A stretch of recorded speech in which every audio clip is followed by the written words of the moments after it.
Hey friends, it's Mike here, Guitar Tricks, back with another YouTube video in my series for alternate picking. In the previous video, we started right at the beginning with this, practicing quarter note strums, down, up, with some open strings. Today we're gonna up the ante a little bit by, instead of picking quarter notes, which is what we were doing in the previous lesson, and that means that we were picking down, up, on each click of the metronome, this time we're going to pick eighth notes.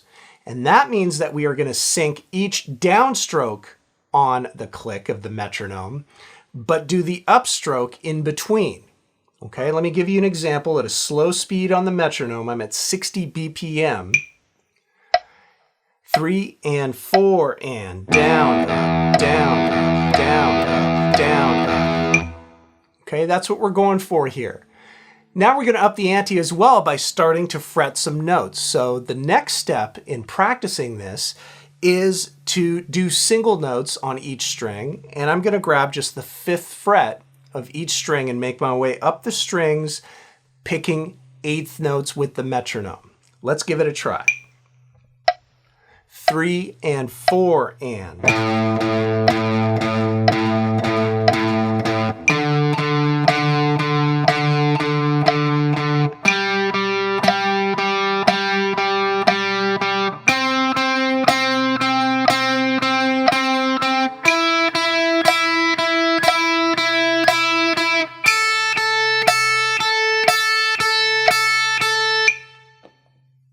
All right, so right there we've got a great new exercise to work on this nice and slowly, keeping relaxed with your picking hand and really trying to lock those picks in, those downstrokes with the click on the metronome.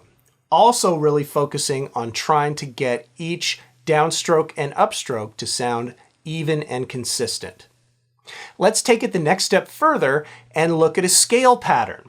I've chosen the A minor pentatonic scale, box scale, that is widely popular. It's usually one of the first scale patterns that we learn as guitar players. So that's starting at the 5th and then 8th fret of the low string.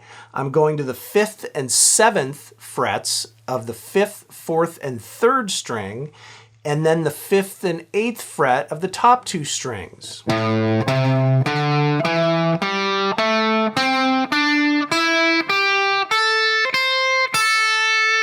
Okay, so we can practice this up and down with eighth notes with our click of the metronome and add a great new exercise to our practice routine. 3 and 4 and.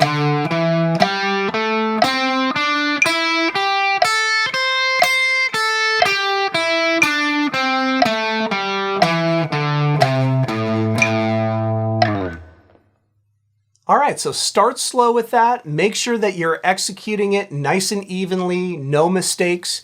If you're getting stumbled on something or making mistakes, it means you have to lower that tempo a little bit more.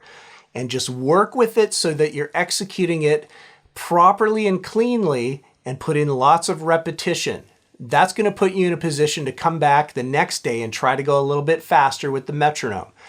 The idea is that we're going to build our speed by just gradually increasing the tempo after we've put in lots of repetition at slower tempos. So I hope these exercises help out. We're going to go a little bit deeper into some upcoming videos on some more practice strategies for dexterity, timing, and speed building. Hope to see you then.